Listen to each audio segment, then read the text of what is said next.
The Okefenokee Swamp is a shallow 440,000-acre peat-filled wetland straddling the Georgia-Florida line in the United States. The majority of the swamp is a part of the Okefenokee National Wildlife Refuge and Wilderness.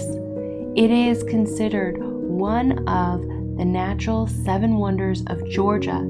It's the largest blackwater swamp in North America.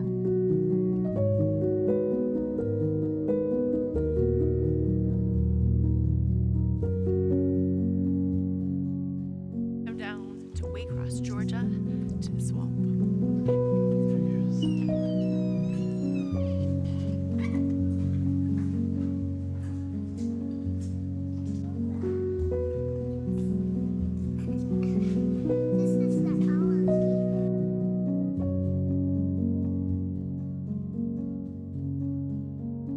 The habitat provides for threatened and endangered species and a wide variety of other wildlife. It is a world-renowned for its amphibian populations and bioindicators of global health. It's early in the morning, the mist just coming off our breath as we walk through the walkways. Alligators are still just slowly waking up as it's a bit chilly here. I think He's dead. His eyes are open. I think he's watching us. Oh, did he lift his head up? They estimate that 10 to 13,000 gators are thought to be living in this area. The water ranges from 2 to 10 feet. alligators are underwater.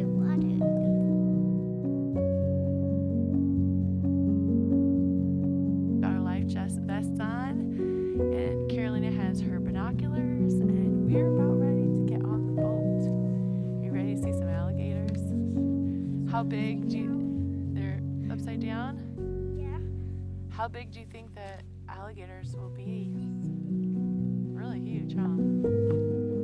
Chloe, how big do you think they'll be? That big?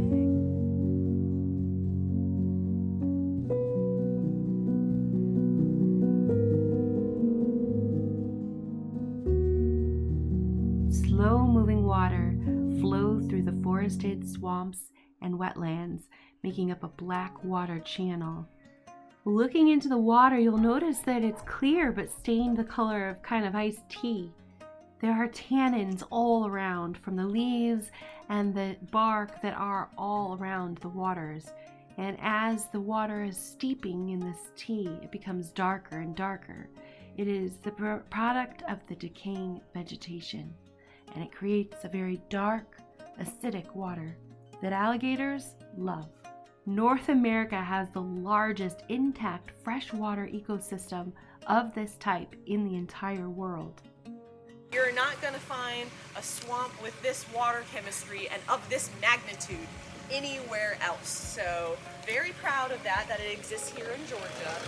America, in order to be able to claim that title, we are 440,000 acres worth of swamp. For some context, an American football field is like roughly 1 acre of land. So 440,000 football fields worth of swamp exist out here. And we will be seeing today like 0.0001% of it, like between 20 and 30 acres. So. Historically, the Okefenoke was indigenously homeland of the Deptford and Swift Creek cultures, the Wooden Island culture, and the Portmoat culture, and of course the Seminoles. Over the years, people have attempted to escape from something real or imagined here in the swamp, but no one lives here now. It is currently a wildlife refuge. And a little bit of extra income. They found it very fruitful to produce moonshine out here with the swamp water. Now, moonshine has always got, each region of moonshine has its own kind of regional name. The moonshine out here was called block and tackle. Our tour guide explained to us why these lands are known as the lands of the trembling earth. That vegetation that stains our water this color doesn't really break down very fast. It accumulates faster than it breaks down, and it becomes peat at the bottom of the swamp. That's part of what makes Okefenokee so special, is it's a giant peatland in the United States. You see that more in like Ireland and stuff. But we've got peat here, and when the peat does break down, it produces methane gas. Right, so it bubbles up. So it can bubble up, and it can, if it can't escape the peat, it will actually bring chunks of peat up to the surface with it. Okay. And that peat will grow plants, and those plants, like the maiden cane, like a little bamboo related grass, and the roots of that maiden cane are going to hold the mat together. And then if the floating mat of peat doesn't sink or get burned up by a fire, it can, over the course of many years, accumulate and get bigger and bigger until it's big enough to support like trees and stuff.